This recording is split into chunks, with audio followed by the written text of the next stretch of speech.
Las opiniones vertidas en este podcast son de exclusiva responsabilidad de quienes las emiten y no representan necesariamente el pensamiento del canal. Hola, ¿qué tal? Muy buenos días, muy buenas noches, muy buenas tardes a todas, todos y todes. Este es su programa Una Semana, un Libro. Y hoy tenemos de invitada a Claudia Álvarez. Claudia, bienvenida. Vamos a comentar este libro intitulado Orfandad, el padre y el político, de Federico Reyes Heroles, editado por Alfaguara. Claudia, bienvenida. Pues mira, este libro me parece una joya. En primer lugar, porque creo que pocos hijos hacen las biografías del padre o de la madre, ¿no? ¿Tú qué opinas? ¿Será fácil armar la biografía de nuestros padres? Ante todo, gracias por la invitación, Sergio. Un gusto poder platicar sobre libros, sobre personajes. Te decía que tengo un amor grande con las biografías de todo tipo, de toda índole. Y estaba viendo que, bueno, reflexionando un poco en esto que tú comentas acerca de escribir sobre el padre o la madre, es como, yo creo que depende del padre y la madre también, ¿no? Tampoco vamos a romantizar estas figuras que son tan importantes en nuestras vidas.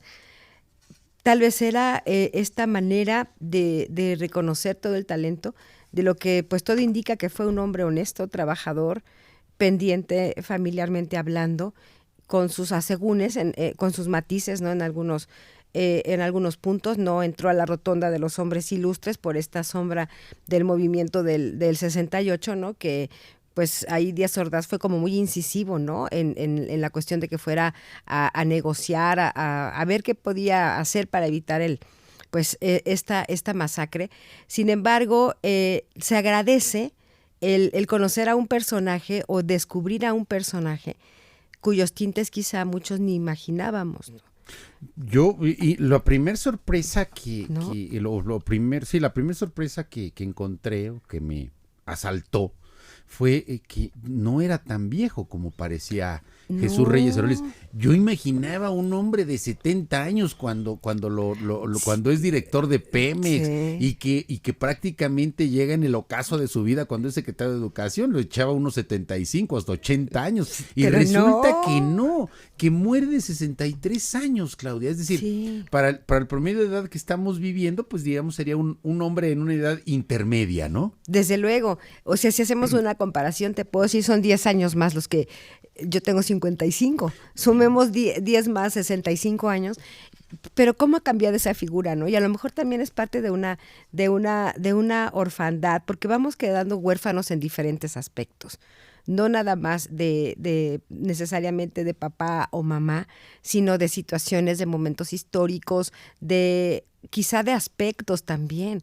Yo también recuerdo a mis abuelas que no eran tan grandes y yo ya las veía muy grandes cuando tenían 50 años, por ejemplo. Sí, exactamente. Entonces, ¿no? Eso cambia también. Se va matizando de otra forma. Claro, y regresando un poco a esto que te planteaba de cómo hacer la biografía de un padre, ¿no? De nuestros padres. Y creo que Federico lo va descubriendo, lo va haciendo muy bien.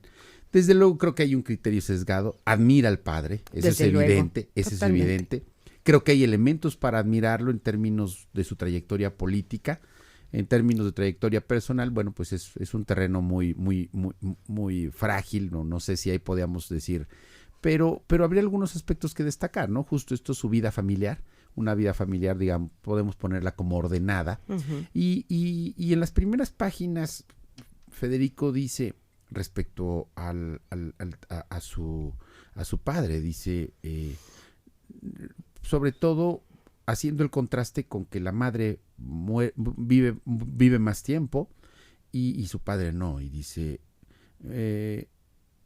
una vida plena con final solitario por elección, refiriéndose a la madre. No fue el caso de mi padre, lo suyo fue como un libro al cual se le arrancan los últimos capítulos, un libro trunco, inacabado. Él estaba entero y murió, enamorado del pensamiento, de la acción de la vida misma. Nunca estuvo, sin embargo, obsesionado en prolongarla. En los hechos, la cortó. Fíjate que escuché una entrevista que le hicieron al autor de este libro, a Federico, y él confesó que en realidad se dio cuenta de que entabló una relación mejor con su papá a través de esta escritura, que le hizo admirarlo más a través de lo que él fue recabando de datos, de momentos históricos, políticos, de pasajes muy importantes, podríamos decir, para la política mexicana, al menos de los años, quizá finales de los 60s hasta los 80s, mediados. Y eso a mí me llama mucho la atención, porque realmente cuando uno pierde esta figura, no sé qué pasa, que dimensionas de otra manera su permanencia. O lo que fue su presencia en tu vida. Y siento que algo así pasó con Federico Reyes Heroles al escribir acerca de su padre. Sí, él dice, yo siendo adulto, un amigo me lo señaló, qué curioso hablas de Reyes Heroles, como si fuera alguien ajeno, extraño. Y dice, yo no había registrado la diferencia en mis expresiones. En algún momento de mi vida, mi mente consideró que era mejor separar, por lo menos en las formas, a mi padre de la figura de Jesús Reyes Heroles. Precaución, salud mental puede ser. El hecho es que desde muy joven, cuando contaba anécdotas del político y del hombre público, hablaba de Reyes Heroles. A él lo veían en la televisión o lo leían de él en los periódicos, pero en mi vida había otro personaje, el padre con el que de niño jugaba a guerras de almohadas, el que nos trenzaba a mi hermano y a mí entre sus piernas en una lucha masculina, un poco brutal pero cariñosa, que por supuesto no era del agrado de mi madre. Su cama terminaba hecha un desastre, la lámpara del buró en el piso, eran las consecuencias de la batalla en la que él siempre ganaba dominándonos a los dos, pero al fin y al cabo eran una sola persona, mi padre y Reyes Heroles. Con los años he descubierto que a muchos les cuesta trabajo establecer puentes entre el hombre público y ese otro personaje que deambula por mis recuerdos. Los estereotipos son muy pesados, pero les garantizo que eran el mismo. Fíjate qué bonito. Sí, y me parece que es complicado para el hijo de una figura pública reconciliarse. No he leído muchas biografías del hijo o de los hijos sobre el padre o de la madre. Esta es la segunda, la primera es la de Juan Villoro sobre Luis Villoro, la figura del mundo. Creo que lo logra muy bien. Se reconcilia con el padre ausente en muchos sentidos, pero también el padre que quiso encontrar esos vínculos con el hijo. Creo que aquí lo que intenta Reyes Heroles es mostrarnos a este funcionario recto, dedicado, a este académico brillante, apasionado del pensamiento y de los libros, con un padre que a pesar de todas sus ocupaciones, siempre estuvo con ellos ahí. Sí. No es el padre que derivado de tantas actividades sea distante, ¿no?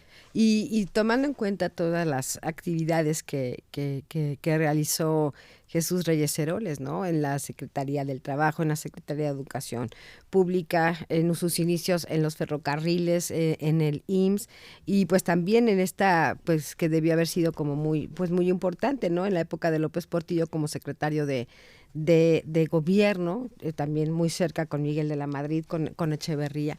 Entonces, si pensamos también en esas dinámicas patriarcales, pues como que era normal que el padre estuviera ausente, ¿no? Pero que siempre hacía todo lo posible también, en algunos casos, para dejar al menos una veta o una chispa diaria de que ahí estaba, ¿no?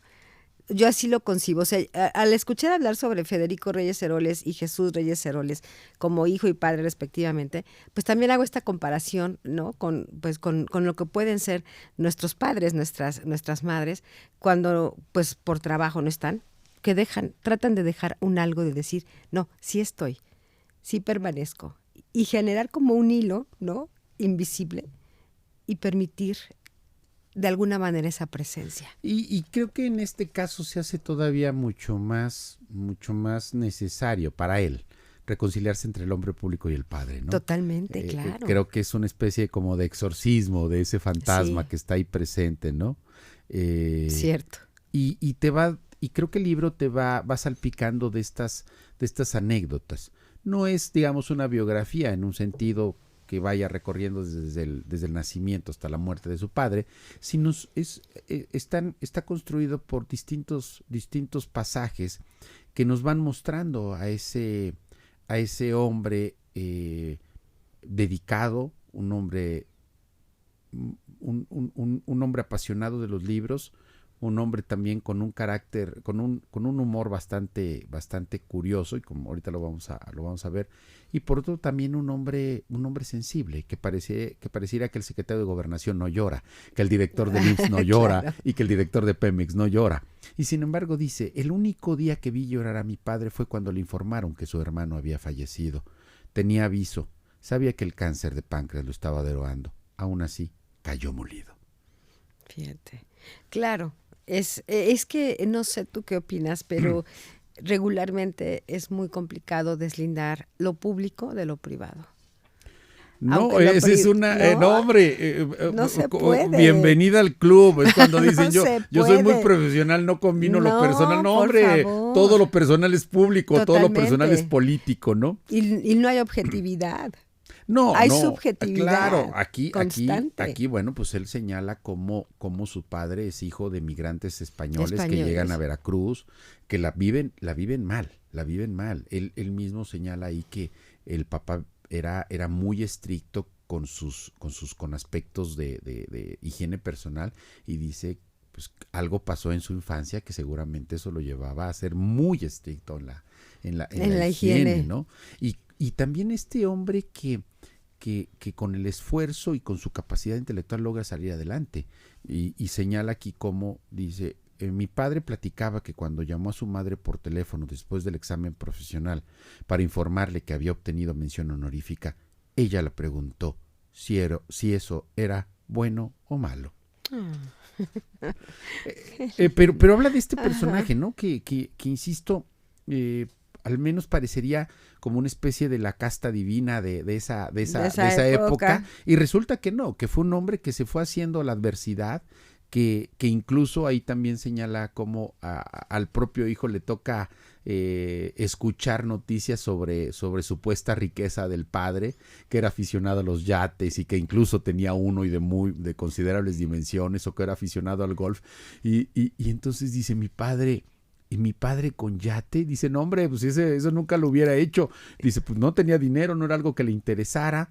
Dice, pescar, no hombre, si él veía el mar desde fuera, a pesar de ser de una región de Veracruz pegada al mar que es Tuxpan.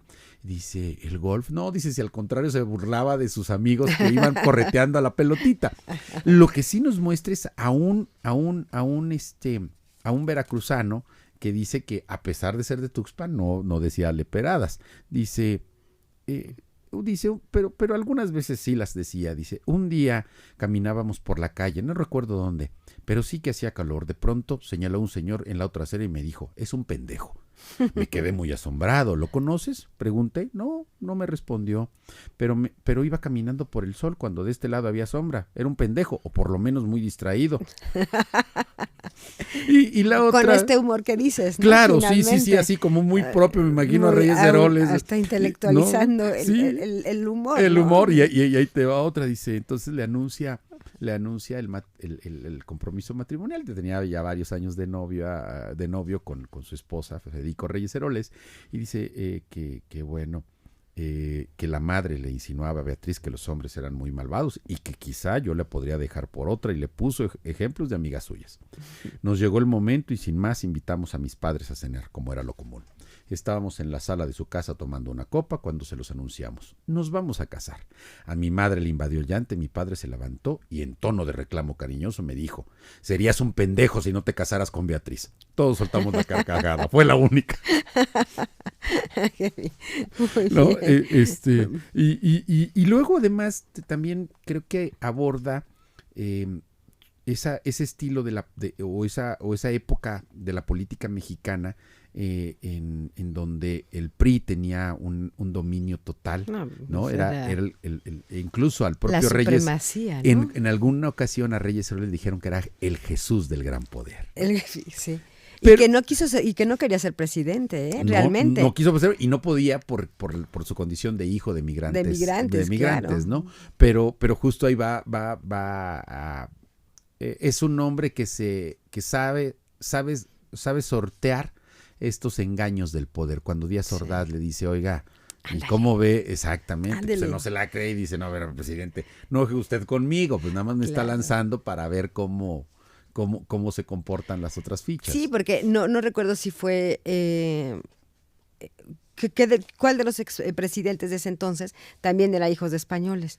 Y le dijo, de migrantes alemanes, no, Jan González. Ajá, si pudo fulanito, usted también puede.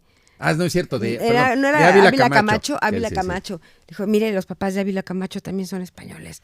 Usted también puede serlo. Y que a él no le interesaba y que Díaz Ordaz era como muy, muy incisivo, ¿no? Yo creo que al final del día pues optó por su secretario de Gobernación. Y ahorita vamos para allá. Pero ese es un gran pasaje de la historia de nuestro país política. Hay una anécdota que me gustó mucho. Dice, un día... Dice, Reyes Heroles, el personaje público, no era muy bromista, era muy serio, pero no tanto como la gente imaginaba. No se diga mi padre, ese sí no podía vivir sin humor. Cuento 2, era presidente del PRI y llamó a un amigo cercano a las finanzas de su partido. Los pagos se hacían por lo menos parcialmente en efectivo. Eran principios de los 70. Un día le dio instrucciones. En los sobres a unos les pones 1,000 pesos de más y a otros 1,000 pesos de menos. ¿Pero para qué, Chucho?, respondió el poblano de ojos claros.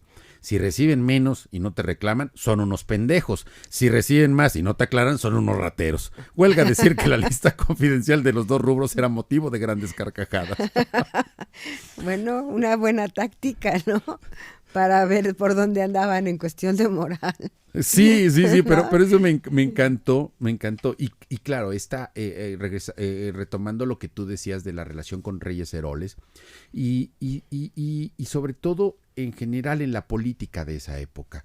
Dice, con mucha frecuencia escucho decir que Reyes Heroles era un político muy hábil, sagaz, sin duda era zorro, olía coyunturas, escapaba de las trampas, tenía la malicia necesaria para ser un gran político, pero en eso muchos le ganaban. Por ejemplo, Echeverría, mucho más malicioso, era perverso.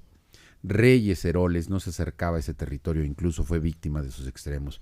A continuación, 2 historias, ¿no? Y hablan de que está presidiendo una reunión y una asamblea del PRI y se le acerca alguien del Estado Mayor Presidencial y dice que lo está buscando el presidente y que pues necesita hablar con él, y le dice, Reyes Heroles, dígale al presidente que en un momento, en cuanto termine la asamblea, me comunico.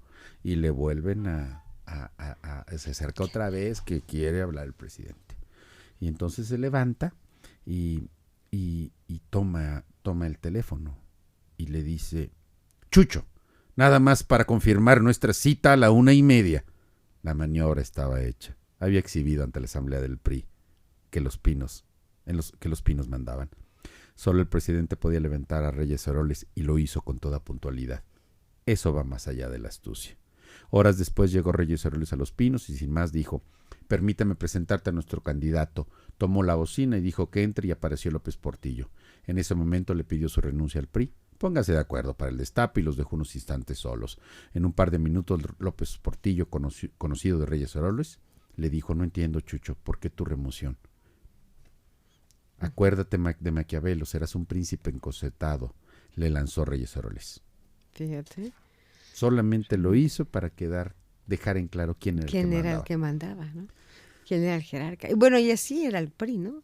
Sí, pero fíjate que justo es esta rara avis, Reyes Heroles, que puede ir sorteando, y aquí nos da una clave el autor, dice, pero para entonces, ¿cómo explicar la fuerza de una persona para poder colaborar con las administraciones tan diferentes, de López Mateos a Miguel de la Madrid? Creo que la explicación se encuentra en un territorio muy alejado de la habilidad. Antes que un político sagaz, Reyes Heroles era una persona con una estructura ética muy sólida, incluso diría rígida. Fíjate. Y van abordando este libro con toda una serie de anécdotas, entre otros el de un político negociador, un político que sabe tender puentes y que aquí incluso lo fui anotando, un hombre que lo señala no de grupo, dice, no era un hombre de equipo, de grupo, no llevaba amigos a los puestos, pero sí hacía amigos en los puestos. Cuando alguien cruzaba ese lindero, sutil, pero muy claro, cuando alguien se convertía en amigo, de ellos esperaba algo diferente. Comprendía que el puesto le generaba un desfile de personas muy amables, por no decir lambisconas. Estaban interesadas en el director de Pemex, del secretario de Gobernación. Eso no le causaba ni asombro ni molestia. Contaba con frecuencia la anécdota de un secretario de Hacienda que le reclamó a un empresario que ya no desayunaban juntos cada mes, a lo que el empresario respondió, discúlpeme, yo sigo desayunando con el secretario de Hacienda cada mes. Yo sí.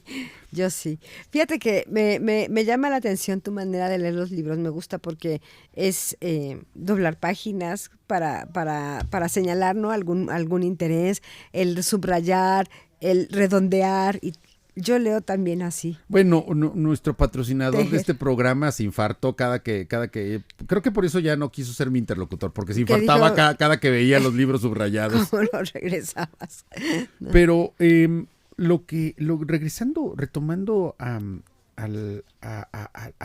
libro, hay otros aspectos que me gustaría destacar, como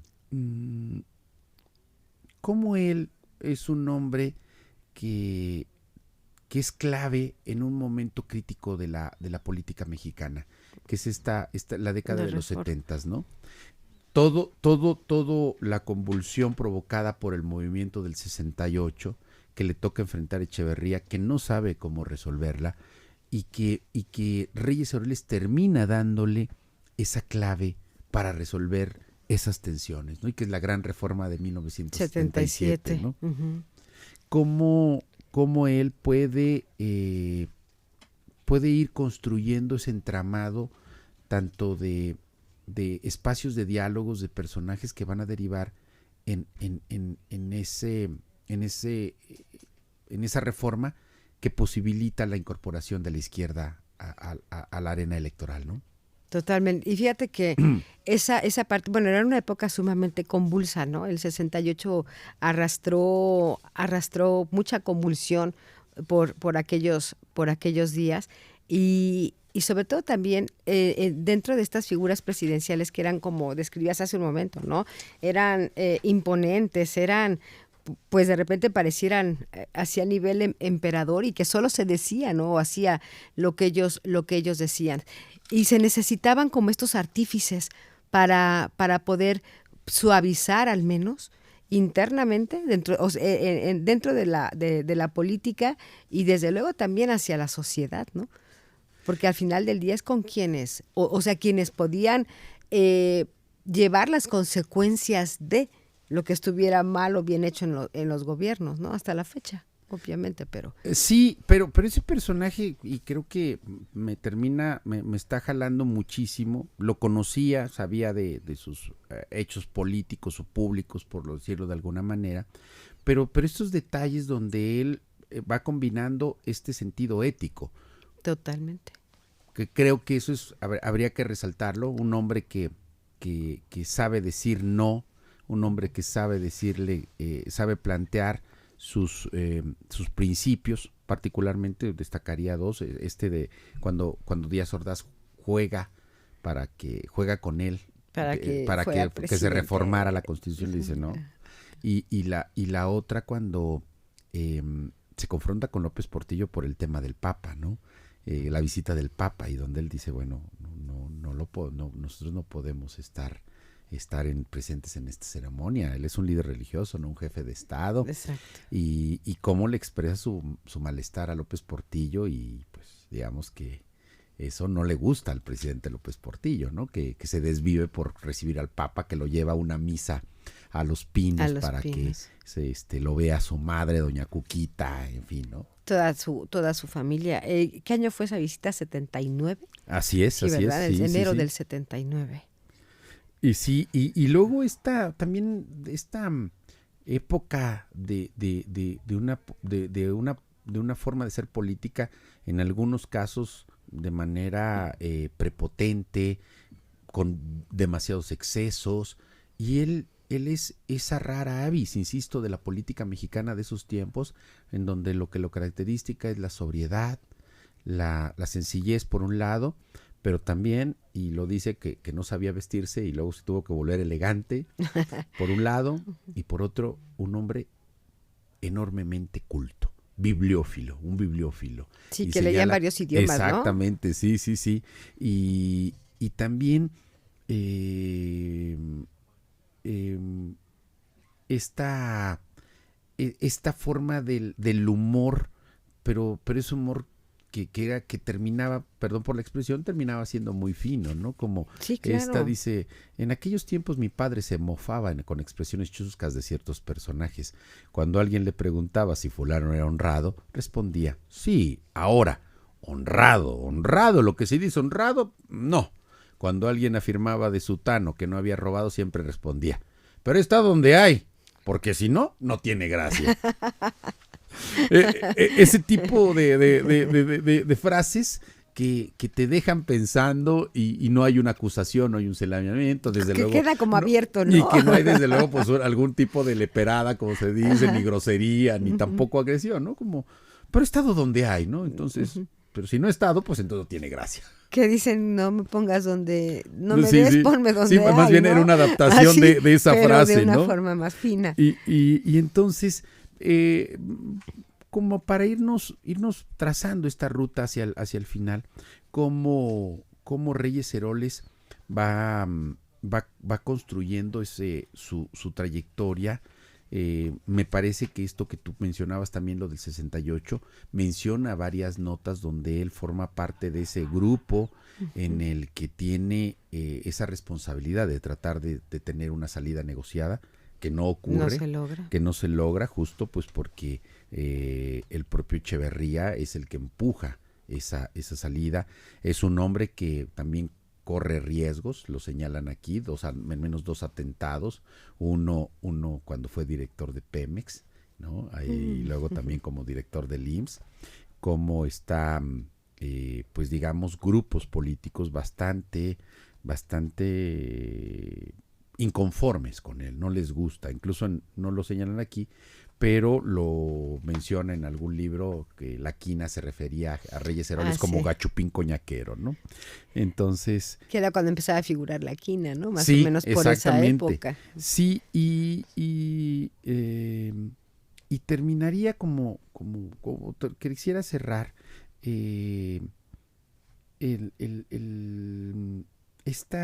esta idea que nos plantea de un hombre que está permanentemente trabajando, un ideólogo, o sea, sus obras de liberalismo mexicano, y un hombre que también tiene ese espacio para el humor, para las relaciones familiares, para los afectos, pero también un hombre que sabe distinguir muy bien entre quien ha sido leal y quienes no.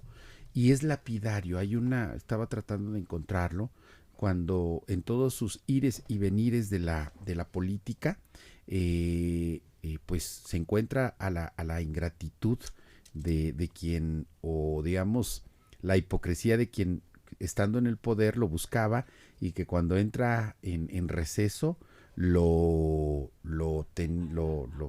deja de frecuentar, y cuando regresa nuevamente a la política, otra vez ahí está ahí presente, ¿no? Y que entonces Reyes Heroles en ese sentido es lapidario, es un hombre directo que no mide, no tiene, digamos, el menor tacto para dejarle claro esa situación. Hoy ya no lo estoy. No lo ubicas. Digo, sí lo ubico, pero ahorita no lo encuentro tan rápido. Pero bueno, más o menos están en una reunión, lo invitan a comer a este personaje y le dice frente de todos: aquí está el licenciado fulano, quien venía muy seguido aquí en Navidad, mientras era secretario de Gobernación, dejé de ser secretario de Gobernación y ya no lo tuvimos en nuestra mesa. Pero ahora que soy secretario de Educación, está aquí de regreso el licenciado. Qué curioso. Digo, lo platicamos como así, pero imaginémonos, Claudia, en una comida y todo, y que de repente se para el secretario de Educación y le dice, oye, qué bueno, bienvenido, pues venía seguido cuando era secretario de Gobernación. Después ya no te vimos, pero ahora que estás, qué bueno, qué oportuno. No, claro, pues qué manera de evidenciarlo, ¿no? Finalmente, y lo leyó perfecto. Se dio cuenta realmente que le interesaba, ¿no? ¿Qué personaje? ¿No te acuerdas? Sí. No lo dice. Nada más. No, en ese, pues trata de ser muy cuidadoso. Seguramente todavía es un personaje que está vivo. Puede ser, ¿verdad? Y que finalmente me parece que pues ponerlo a colación, creo que incluso demeritaría, ¿no? Este libro es del 2015, ¿cierto? Sí, es del 2016. Bueno, sí, 2015 seguramente lo terminó de... Y se presentó recientemente en la FIL. ¿O ya tiene tiempo no, que se yo lo presentó? encontré en la FIL. No sé si... no sé si recientemente no sé si lo volvió a presentar, ¿no? Bueno, es que vi que te lo autografió. Ah, sí. Entonces estaba yo ahí chismeando entre tus notas y dije, ay, qué bueno, le da una tonalidad distinta, ¿no? Eso está maravilloso. No, sí, está autografiado, se los presento. Ajá, sí. Ay, presúmelo. Y sí, claro, fueron estas coincidencias, lo vi, me jaló, lo compré y minutos después iba pasando el autor y pedí que me lo dedicara y pues así pasó. Y que quisiera cerrar, Claudia, y agradecerte desde luego. No, al contrario, gracias a ti. Que en estos textos que él cierra y dice... No he dejado de añorar esa voz con autoridad, esa experiencia cavilada y conceptualizada, esa tranquilidad hasta para morir.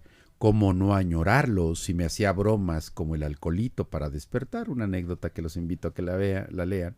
Si comentamos de todo, hasta las notorias imperfecciones de mujeres bellísimas. ¿Cómo no añorarlo si me enseñaba? Y no solo me refiero a Heller, me refiero a su actitud personal. ¿Cómo no añorarlo si era generoso con su tiempo al grado de sacrificar horas de sueño en plena responsabilidad oficial, con tal de platicar con un imberbe? ¿Cómo no añorarlo si era un gran tipo, un tipazo? Ay, qué bien. ¿No? Maravilloso. Y bueno, ese lo podemos conseguir en muchas librerías, ¿no? Aquí en Morelia. Federico Reyes Orioles, Orfandad, El Padre y el Político, editorial Alfaguara. Claudia, muchas gracias por haber sido interlocutora. Al contrario, gracias a ti, Sergio, por la invitación. Un gusto. Y como siempre decimos en este podcast, por respeto al público, este programa no tiene risas grabadas. Muchas gracias. Hasta pronto.